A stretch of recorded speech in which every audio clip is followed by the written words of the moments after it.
It's time for the best coverage of the top stories in sports.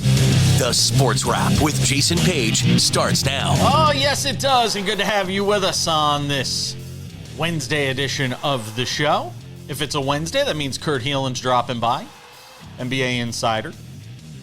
NBCSports.com. Pro basketball talk is his jam. I'm not going to lie. I got chills last night hearing Marv Albert's voice do the intro for the lead into the game, both games. Man, it was great to hear. So 84, I think, 84 years old. Fantastic. Anyway, lots to get to on the basketball front with the Nico Harrison news that we talked about yesterday on the show. Lots to talk about from the NFL, MLB Awards season. Do we already know who the AL MVP is? Sounds like it. We'll get to that coming up a little later on as well. But Sam Yarnell is here, and we start things out in the NFL. And Sam, I only got one thing to say to start this extravaganza today. I don't know where the Giants are going to go for their head coach. I know the one place they should not go for their next head coach, and I bring this up for a reason. This guy.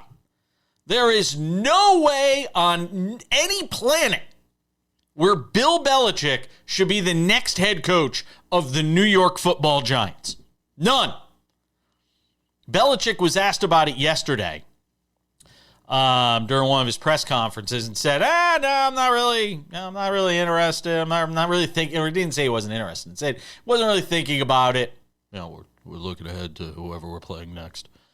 And there is rampant speculation about the idea of whether Bill Belichick could be the next head coach of the Giants.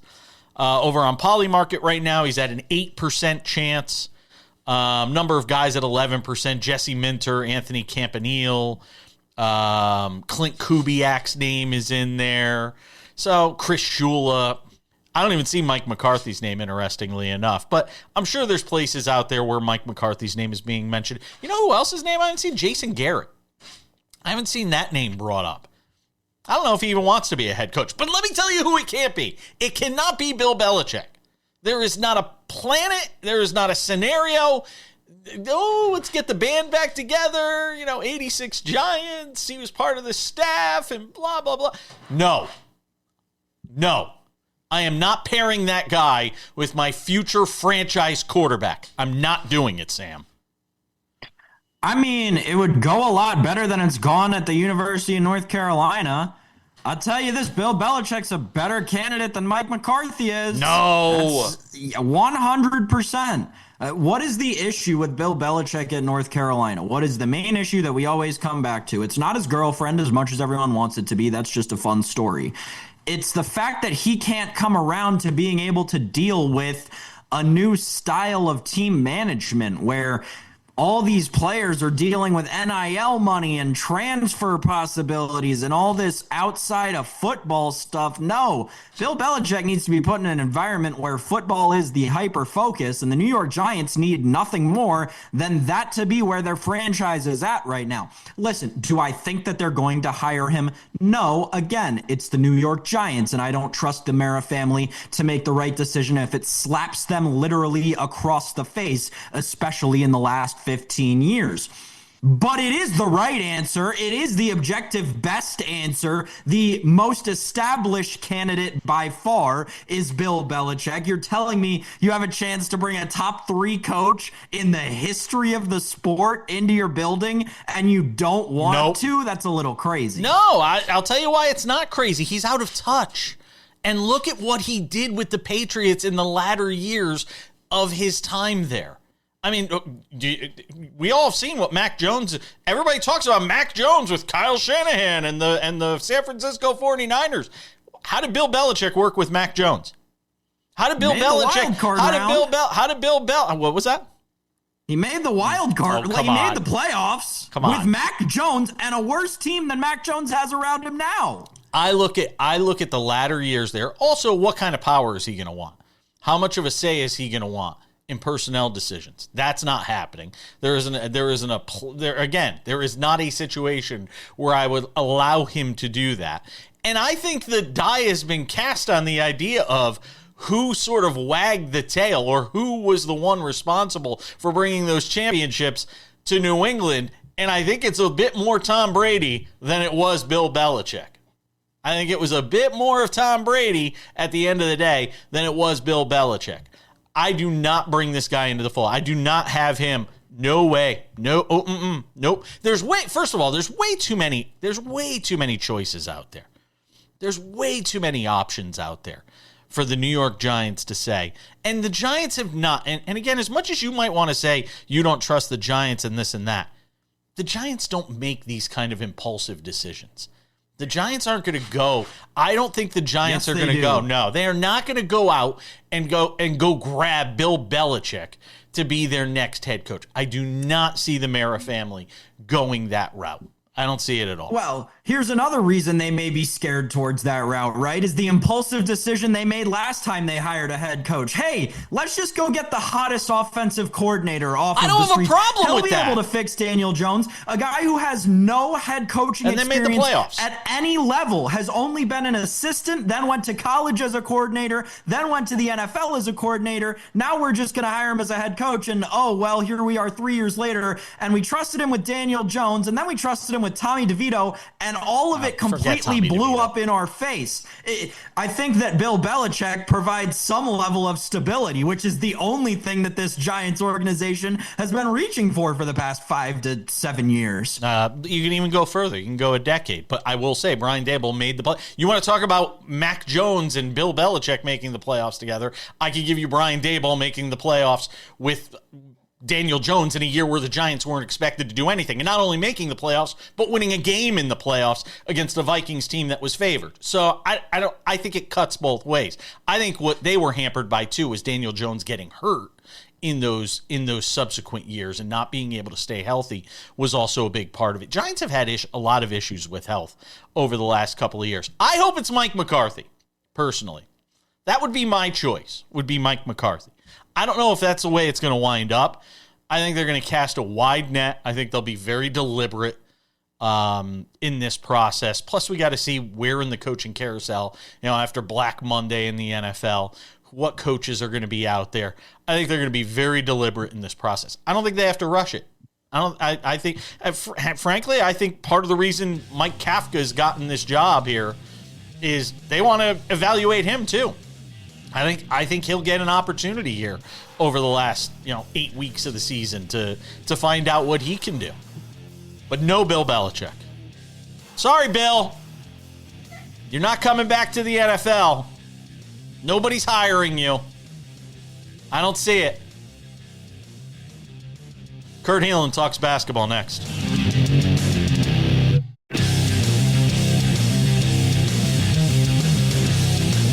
It's a Wednesday on SportsWrap, and nothing makes me finer than sitting in your diner. See, Kurt will get that reference. Kurt, what was that? We're just old is the problem, yeah. Great Seinfeld reference. Nothing could be finer than sitting in your diner. Seinfeld's like, can I take that back? So, we got some NBA to do. Kurt Helin, Pro Basketball Talk at NBCSports.com, hangs out with us every Wednesday on the show. Because I have blackmail material on him. Otherwise, why would anybody want to hang out with us every Wednesday on the show? So I will tell people in advance, Kurt and I basically did what we're about to do on the show. Kurt and I actually did. I always have a pet peeve of people in radio and TV. Don't do the show in the green room. Like so many times during the break, we wind up having these amazing conversations that you don't see on television or on YouTube or wherever you consume the show because we wind up doing it during the breaks. Well, Kurt and I did one better last night. We didn't just do this segment in the green room. We did it via text message with each other. Yeah. Talking about Nico Harrison getting fired. And Kurt, look, here's my problem with it. We can get into the good and bad of trading away Luka Doncic, and obviously so far it's been mostly bad. My issue with this is Patrick Dumont, the governor of the Mavericks, no culpability whatsoever. Yeah. They've just rolled the bus back and forth over Nico Harrison. I could see the tread marks on his back. And they've basically taken all of the responsibility and thrown it on him when they had to have signed off on this. So when I see this open letter and all of this, I'm sorry, I'm not buying it. I think it's absolute BS, the way that Harrison's been treated and the fact they didn't even give this a chance. here over the, after 11 games, you decide to get rid of the guy, Kurt.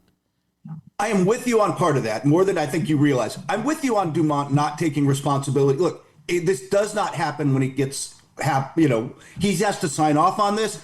He can sell that he got sold this bill of goods. Nonetheless, you bought the bill of goods. You decided a 25-year-old guy entering his prime wasn't right for the franchise. Let's go get the 32-year-old guy with an injury history. Like, we can go down that road, and that open letter does not accept responsibility. It does say, hey, we're going to find a way to win, but he doesn't own the mistake. And that's it.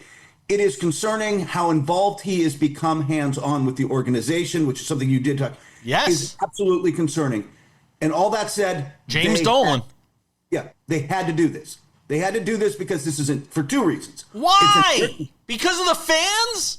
Yes, because it's an entertainment business. And if you lose the people who buy tickets and jerseys, you're doing the business wrong. At some point, I will tell you, it's worse than I think people realize. Maverick fans have quietly told, like, reporters on the road, it's better for us to play on the road right now. We're more comfortable than playing at home. Like, that's how bad the vibe is in Dallas with the fans. They had to make this move to kind of get the fans back. But the other reason they had to do it, and this is something where I think we really disagree, they had to get Nico out because Nico was now all in on the short term. He was all in for himself. He made this big bet that bringing in Anthony Davis with Kyrie Irving was going to just change this dynamic, and this was going to be a contender. And it might. Anything but his decisions are going to be short term. So that leads into my question about this whole thing, Kurt, because something that you and I have talked about on this very show with regard to the Mavericks this season is obviously Cooper Flagg and him playing in this weird out of position space. Now that the Mavericks are starting anew and seemingly entering this new era of Maverick basketball, do you expect Anthony Davis and maybe even Kyrie Irving to get moved off of this roster and Cooper Flagg to actually get minutes at center? Or are they going to continue to hinder his growth and try and win now? What I think they should do and what they're going to do are different things. I will just tell you, talking to people around the league, Jason wins. They are going to let this play. They think, hey, man, we get this team healthy, we're pretty good. Now, pretty good in the West right now is an issue because Denver and Oklahoma City are very, very good, and the Spurs are starting to look very good, and we could go on down the line. But they want to see, look, Mike Finley and Riccardi, who've taken over the team as in the interim and probably until the offseason, at least most of this season, look, they're going to see how this plays out. They still believe this is a pretty good team once you get Kyrie back and you get Anthony Davis in there and get Flagg. And it might be better. It absolutely might be better. But here's the thing. I think you got to do this now because you control your 2026 first-round draft pick and you do not control 27 through 30. If you are going to start to retool this team, you might not be able to trade Anthony Davis at the deadline for a decent package, and you might not pull this off. But you have got to start going down that road. You've got to start retooling now to get this built around Cooper Flagg and not do the Spurs thing, man. Then the Dallas fans will be good with that. You get Wemby, you take a few years. You're not that good. You get some other draft picks. You do what you can to build this thing out, and then you become good. I think they've got to do that with Flagg. By the way, I don't want to hear Cooper Flagg's parents whining about, our son shouldn't have to deal with the fire Nico. You know what? Your son made the decision to go into the NBA. Shut up. I don't want to hear you. I don't want to hear you. Your son's making 9 digits a year stop. Just stop. Seriously. As a 19-year-old. As a 19-year-old. I know. It's insane. I just, look, the thing for me is, this feels, when I see the Patrick Dumont stuff, I have PTSD from the years of James Dolan being so intimately involved with the Knicks and 2 decades of ineptitude from that franchise. And when I see Patrick Dumont, who's a Las Vegas Sands, he's a business magnate, casino magnate, getting involved in this way, I think bad things for the Mavericks and their fans. By the way, the other reason they kind of had to get the fans back, they're trying to get a new arena built, which is they're going to ask for money and some sort of vote. So they had to do it for that. But yeah, look, that concern is a legitimate one, and we're going to see every owner has a learning curve. Some owners, it's really fast. If you go to Sacramento, it's really slow. It's still going on. So hopefully it's not that. If they didn't get the arena deal that they wanted, is there a chance they move to Vegas? I think it's highly unlikely. I don't know that Adam Silver's going to let that happen in that big a market. People don't realize when Sacramento was sold to Vivek Ranadive and wasn't moved to Seattle, that was a lot of Adam Silver. He hates to see teams move. New Orleans might ultimately be the exception to that. That's a whole different conversation. But I think he'd fight to keep a team in as big a market as Dallas. I think we'll see. We'll see. Obviously they have Vegas connections. There's a lot more to get to from around the league, and we're going to hold Kurt Helin over for one more segment.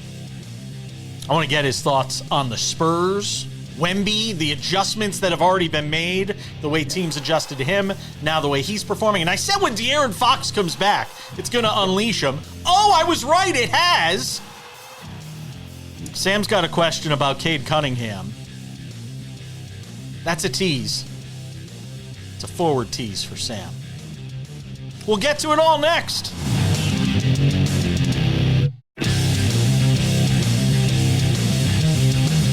One more segment on the NBA. We do it every Wednesday with Kurt Helin of Pro Basketball Talk at NBCSports.com. He does terrific work. Read his work over there, please. Please. I like my job. Yeah. We like your job, too. Sam's been chomping at the bit to talk about the Pistons and Cade Cunningham in particular. So, Sam, have at it.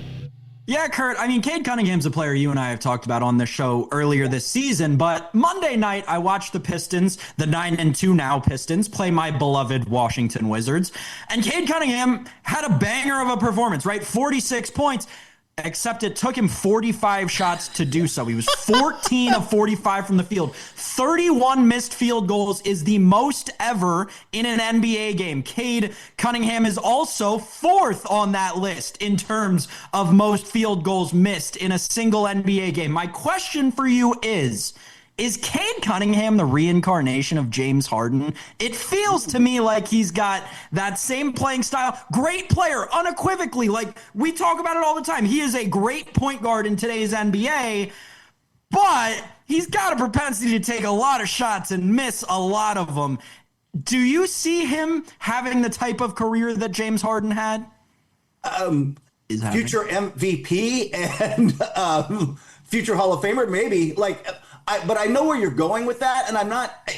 It's too early to say. Like, does he mature into a more efficient shooter and player? I think that's obviously his goal. He's young enough that I'm not going to go there yet. But he does like to take a lot of shots. And I will, by the way, say to the Pistons' credit, as great as Cade Cunningham has been, frankly, this season, he has taken a step forward for the inefficiencies the other night. He has taken a step forward. They're winning with defense. And Isaiah Stewart has become one of the best rim protectors in the league. That team is locking other teams down and then scoring enough to win. And that's a good long-term model. Yeah, it certainly is. Can you give me a sense to talk about the Spurs here for a second? With the start that they're off to, and there was this immediate adjustment after a few big games from Wemby. There was this immediate adjustment by teams to sort of take him away and play sort of different schemes to sort of, alter the way he was altering the game. And now De'Aaron Fox has come back to the team. He didn't start the season with the team. He was dealing with this hamstring injury. And they've got De'Aaron Fox back. And now all of a sudden it's unleashing Victor Wembanyama. And the Spurs feel like a true contender in the West. I don't think it's just Denver and Oklahoma City, obviously not in that order. I think the Spurs are right there. If that is the case, if you believe that as an organization, if you're Brian Wright, the GM, if you're Mitch Johnson, do you see this team being active? I know it's a long way from the trade deadline. Yeah. But if there's a sense that they can go for it, or are they going to take the approach of, we're still a year away? Will they think that way? Like, what's the approach of the Spurs if this continues to go the way it looks like it is going to go? This is the most patient organization in the league. That's what I worry about. Yeah. And I think that they are not going to rush it. They are, obviously they're 9-2. They're playing incredibly well. And what Fox does, like Wemby started to get bodied. Wemby started to get pushed out of positions on the post, and they were doubling and taking the ball out of his hands. But Wemby still has incredible gravity, Curry-like gravity, where he goes, the defense bends. What Fox does is drive and slash into those spaces. Like the space that opens up, he gets into it in a way that Stephon Castle is just learning to do, and he's taken a big step forward this season too. Dylan Harper can do eventually, who was a very Cade Cunningham game, by the way. Like, they're both just smooth and kind of, it seems effortless. I think they're going to let this play out. Now it might be different next summer. They might have to move one of those guards to get a wing. Harrison Barnes has been great this season, but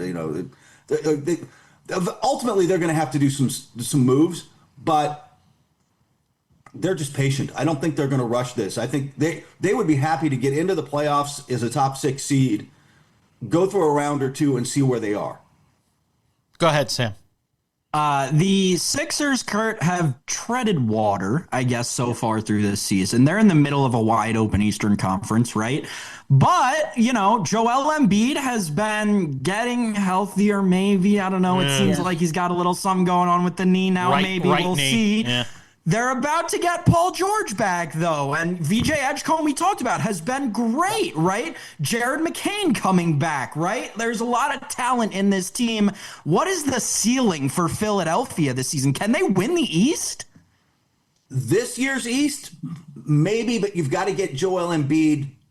He's playing 25 minutes a game, not every night, and we'll see what's up with the knee thing. We don't know as of this recording. I think they said last night that it's not structural, but he's going to miss a little time. They're going to be careful.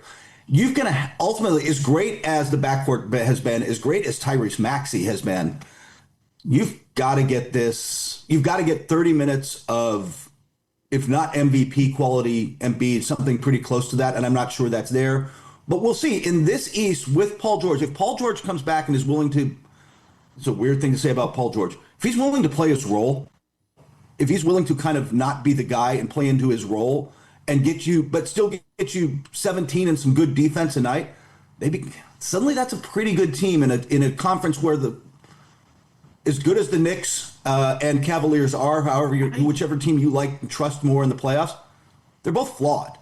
They're flawed in a way that the teams at the top of the West are not. And maybe Philadelphia could get in, but I think they need so many things to go right to have that conversation. I know some of it has been against some bad teams, but the Knicks are boat racing teams right now. Yeah, I mean they are running away and hiding in some of these games. They're getting more comfortable, aren't they?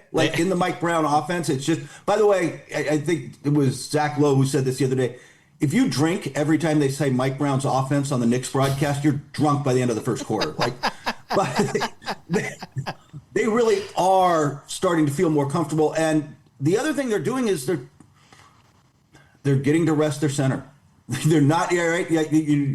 You're playing Cat all these minutes, but Mitchell Robinson is getting a chance to rest, and you need him in the playoffs because when he is out there with them, then they truly are elite and probably are the best team in the East. But we'll see. And by the way, kudos to the Atlanta Hawks, because they're playing without Trae Young right now, and they have been very competitive, high energy. They've won a couple of games here over the last couple of days. They beat the Clippers in L.A. The other night. I mean, I've been impressed with the Hawks without Trae Young being able to just sort of talk about treading water at 6-5 on the season. And by the way, Orlando very disappointing out of the gate at 5-6. We don't have enough time to make fun of them, but 5-6 out of the gate. No bueno there. We got to go. Kurt Helin, Pro Basketball Talk at NBCSports.com. Always appreciate it, my friend. Take care. Coming up in 10 minutes, some thoughts on the MLB Awards season. Manager of the Year, same as it ever was, as the Talking Heads once said. It's a Talking Heads reference for Sam. Let's talk some NFL. Some Wednesday news and notes. The season is over for Travis Hunter, Sam Yarnell. How do we grade the rookie season for Travis Hunter? F. Really? Minus. F minus minus. I mean, who are we giving the grade to? Are we giving to because I'm so glad we brought this up, because this was one of my flagpole preseason takes, was that this season was going to make or break the Jacksonville Jaguars, and it's very clearly broken them. I think that from a Travis Hunter individual perspective, go ahead, give it like a C-, D+, whatever you want to give a guy who played in 7 games and then blew out his knee. But from a Jaguars perspective, F-, couldn't be worse. Maybe F+, maybe. No, I take that back. F-. You've got this whole thing with Travis Hunter going on, who, first of all, you traded way up in the draft, blew out your draft capital for the next 2 years, all to move up however many spots to draft Travis Hunter, who you clearly didn't do enough medical research on because this was obviously an issue. Then on top of all that, you've got Brian Thomas, who still can't seem to get along with the wonder kid head coach that you just hired, who you stole away from the NFC South. So you're never going to get any good players from the Tampa Bay Buccaneers ever. That's an absolute disaster with the Brian Thomas situation. Trevor Lawrence has exposed himself this year as not being anything close to what we ever touted him as in terms of a quarterback prospect through, high school into college and even through his first years in the NFL. This season, it's hard. It's weird to say about a 5-4 team, yes, but it's so funny. This season could not have gone worse for the Jacksonville Jaguars.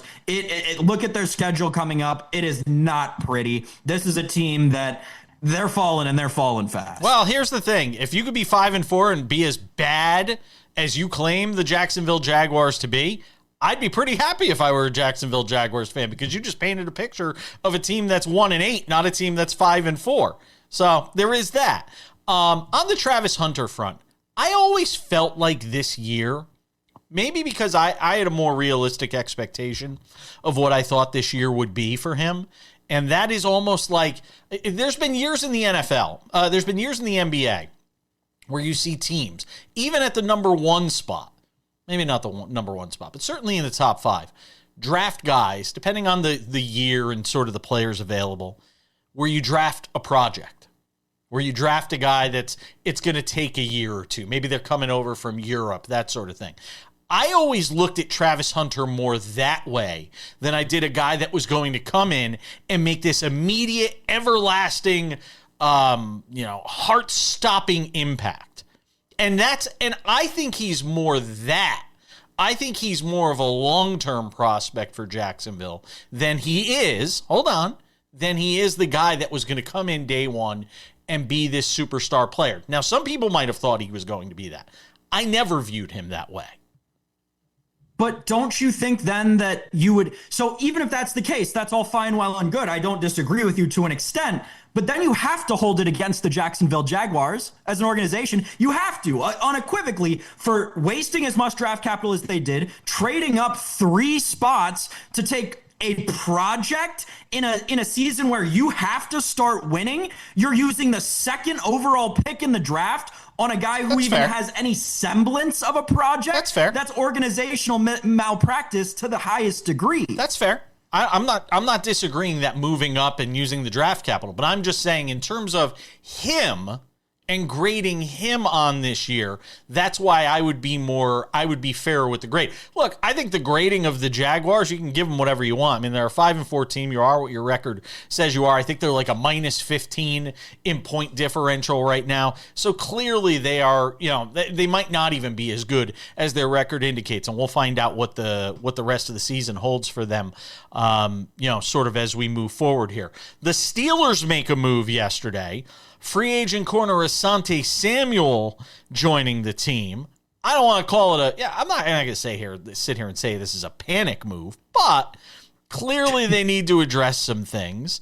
This is a guy that underwent spinal fusion surgery in April, which is part of the reason he didn't sign anywhere. He goes to the practice squad, and obviously with all the injuries this team has right now, he could be out there for them this week.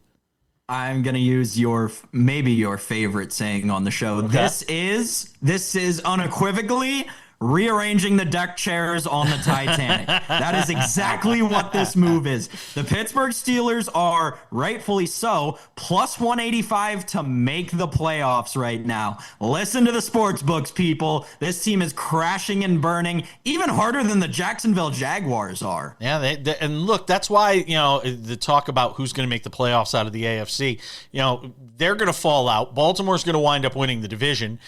If you feel like Jacksonville's coming back to the pack, it still leaves the Chiefs. You could wind up with 3 teams out of the AFC West making the playoffs, Sam. I don't think that would surprise anybody if you had 3 teams out of the AFC West that wind up making the playoffs. One more thing, Sam. This on the Eagles, with Jair Alexander announcing he's stepping away from football in order to get himself right mentally, physically, recovering from off-season knee surgery. So we're not going to see him with the Eagles this year. An Eagles secondary that you finally thought had it figured out right when it seems like, hey, maybe last year wasn't just this once-in-a-lifetime thing, and this defense that looked, quite frankly, bad against passes for the first 8 weeks of the season finally got it figured out, and now this? I don't know. It's a weird situation. We're coming back with some baseball talk next. We'll wrap it up with some odds and ends coming up 10 minutes from now. Let's focus our attention on some baseball. And there'll be even some more baseball in the next segment, too, because we got the Cy Young Award being handed out on Wednesday night. Some interesting races there for that. Can I interest you in some Tariq Skubal autographed cards, by the way? I'm trying to offload them. I know everybody's saying, why would you offload? Because pitchers don't keep their value. I got a couple of great Skubal. I got a Skubal rookie autographed card, numbered to 99, 89 of 99. Got a couple of autographed Skubal cards. Because pitchers just don't hold their value. That's the problem. Because you're one elbow injury away from it all just going south. By the way, the Tigers not showing the love to Tariq Skubal in this offseason, Sam Yarnell. Not showing him the money. Not yet, anyway. Also, a Paul Skeens note to get to in odds and ends as well. So, Manager of the Year, Pat Murphy, Stephen Vogt. If that sounds familiar, it's because they both won it last year. It's crazy. And I was asking the question of Sam during the break. I was saying, have either of these two guys, has that ever happened before? Have we ever had same managers go back to back? And it's never happened in the history of baseball. It's never happened. So who are the back-to-back winners, Sam? Kevin Cash won it back-to-back years in the American League, 2020 and 2021. And then good old Bobby Cox won the National League Manager of the Year back-to-back years in 2004 and then again in 2005. Joe Torre never won back-to-back Managers of the Year. He only won it in 96 and 98. And you know who won it in between those 2 years, by the way? Davey Johnson. Great Who manager. Also won it, I believe, in 2012 in the National League. I believe he may be one of the few who's won Manager of the Year in both leagues. It's an interesting one. Now you got me looking. Let me see. Zim in the Zim. Tommy, Davey Jones. Yeah, won it in 2012 with the Nats. Yep. And then won it in the American League. That is a rare feat. Pretty amazing stuff. Well, three managers have done it, I can tell. MVP award will be announced on Thursday, but apparently we already know who's won it because the markets wildly dropped and rose in both directions over on Polymarket on Tuesday or Wednesday. I forget what day it was. But the markets dramatically shifted. Aaron Judge was like a 66% favorite on the 7th of November to win it. That number rose exponentially. He is now a 97% chance to win MVP, Sam Yarnell, in the MVP market over on Polymarket. Your level of surprise? Do I really trust it? No, is the honest answer. You still think it's Cal Raleigh? Do I think that they know anything different than they knew the day the season ended? No.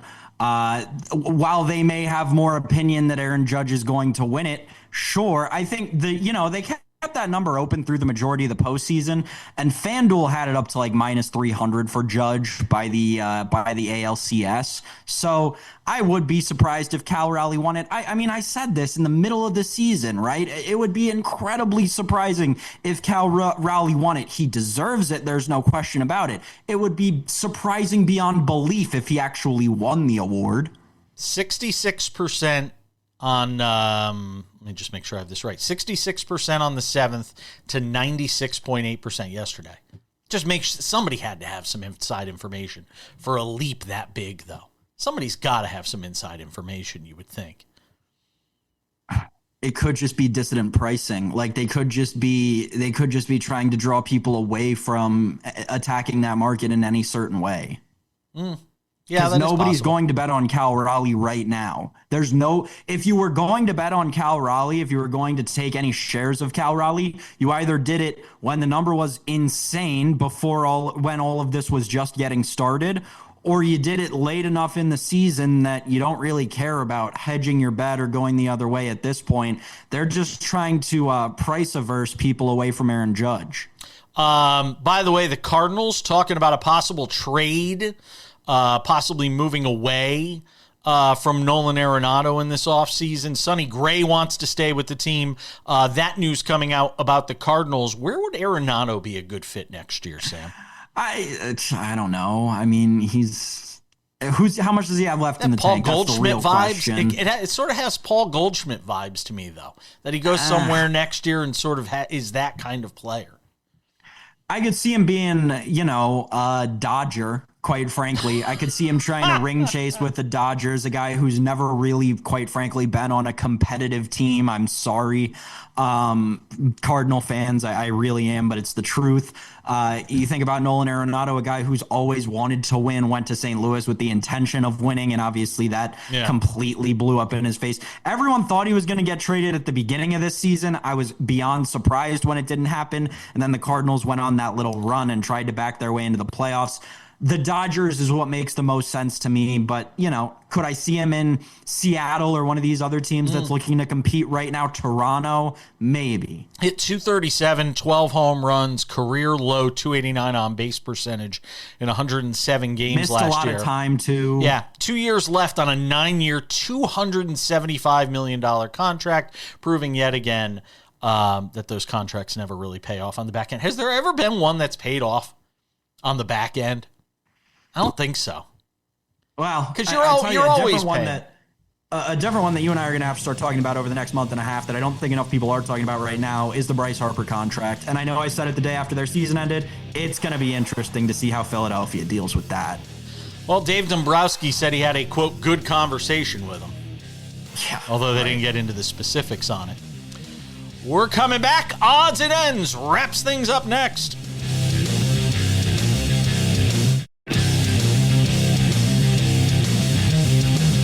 All right, just about time to put the wraps on this baby for a Wednesday. Tomorrow on the show would typically be David Ardsma. What are we going to do tomorrow? No Ardsma. No David Ardsma, Sam. Maybe we should just call him and just wake him up at like 6:30 in the morning and be like, David, you ready? Then again, I might be scared of what he's doing at that time of the day because you just never know with David Ardsma. You never know what he's going to be doing at like 7 o'clock in the morning. Oh, he's always bringing the kids to school. So that's a possibility too. No, nothing? You got nothing for me? Doing a pitching lesson for somebody out there in Scottsdale? Something like that? I'll be curious to get his, maybe we'll get him on. Maybe we'll see if he wants to come on, hang out with us just for old time's sake. We won't even give him a week off. We'll just call him up and say you're coming on the show. All right. Couple of reminders. If you haven't done so yet already, make sure to subscribe to the Sports Wrap with Jason Page podcast. It's available on all your favorite podcasting platforms. Spotify, Apple Podcasts, YouTube Podcasts, iHeartRadio, TuneIn, Odyssey, Amazon. Anywhere you get a podcast, you can listen to this show Monday through Friday. 45 minutes there for you. It's available early in the afternoon. Make sure to subscribe. It's a good listen. It works just as well as audio as it does in video. SportsWrap with Jason Page YouTube channel. If you have not subscribed yet, what are you waiting for? It is the show Monday through Friday. It's available there before it's available anywhere else on our YouTube channel, the SportsWrap with Jason Page YouTube channel. SportsWrap shorts are there as well. We did one yesterday on Nico Harrison. After it was made official that he was let go. We talked about it obviously today with Kurt Helin as well. SportsWrap shorts, sometimes clips from the show, sometimes just clips from breaking news and the top games of the night. SportsWrap shorts also available on our TikTok, SportsWrap Jason Page, and on Instagram, SportsWrap Jason Page. And without any further delay, ladies and gentlemen, on this Wednesday, time for some odds and ends. Odds and ends, Sam Yarnell. AL and NL Cy Young Award. Doesn't seem like there's going to be a lot of drama. Paul Skeens, your favorite, over on Polymarket, a 99% chance of winning it. And the same goes for Tariq Skubal in the American League, a 99% chance to win it over on Polymarket. I don't think we're going to see any surprises there, do you? No, definitely not. Period. Full stop. The Paul Skeens stuff is kind of interesting. There was a conversation about the organization saying that they're getting calls for trades and trade requests, and they said they're sort of being respectful of that process, but still making it clear they're not trading Paul Skeens, Sam. Yeah, no. And there is this very popular article going around everywhere talking about how Paul Skeens is allegedly telling everyone he wants to be a Yankee. I got news for you. It's a load of hokum. That article is made up. I'm sorry. And I know it's from the great people of New Jersey who are writing about how he allegedly wants to be a Yankee fan. Yeah, it's a little bit of wishful thinking, don't you think? Listen, this article lays out an entire elaborate kind of story that Paul Skeens has been giving both people in his close personal circle and his teammates of the Pittsburgh Pirates. This impression saying, my dream is to be a Yankee. I just want to be a Yankee. Yeah, I'll just tell you that, right? I'll tell you something right now. That's not how professional athletes, we've talked to David Ardsma about this. It's not how professional athletes think, right? They want to go places where their family is going to be, or places where they're not going to pay as much taxes. Or for Paul Skeens, we know a lot about Paul Skeens' personal life, right? He wants to go somewhere where there's a heavy military presence and he can be close to people who are actively serving, right? Paul Skeens is going to end up a West Coast baseball player if he ends up anywhere. He's from Orange County, California. My idea is that he probably ends up a San Diego Padre with the moves that organization is willing to make if he goes anywhere. But he's not gonna, because the Pirates aren't gonna move him. And my guess is when they finally pony up and pay one person after all these years, it's probably gonna be Paul Skeens. Finally pay somebody? I don't know. I don't know if they will. I'm making the point that they already have. No. I'm making the point. No. Well, it makes it's most that anybody's ever made for that organization. Antonio Brown, former NFL wide receiver, returning to Miami on Tuesday to face this attempted murder charge stemming from a May shooting with his. Hey, look, the law's finally catching up to this guy. All the antics that we've seen from Antonio Brown. Is this really a shocking ending to this story? If this is the end of the story for Antonio Brown, it's maybe the least shocking ending to the story, Jace. I think the story goes that he was at like a DJ concert, like it was literally like a house music concert, and he just started shooting a gun. Like that is quintessentially Antonio Brown. Absolutely crazy. Absolutely loco. That guy deserves to be in prison for however long they're going to put him in there. And by the way, just so everybody out there knows, he sold his Twitter account years ago. That Twitter account is not actually him and hasn't been for years. He was arrested in Dubai, by the way. Even Dubai was like, peace out, man. You could have him. Dubai was like, you could have him. Take them back, please. We don't need them. It's going to put a wrap on it for this Wednesday edition of the show. I don't make light of anybody's misery, but if there is anybody, Antonio Brown might be the guy. I'm not going to do a Michelle Beadle and say I was praying for his downfall, like she said about Stephen A. Smith. Boy, did he roast her. Wow, and Beadle's my gal. Oh boy, Stephen A. Smith. Whew. He went next level on that stuff. Oh, we're out of time. Thanks to Kurt Helin. We'll see you all tomorrow.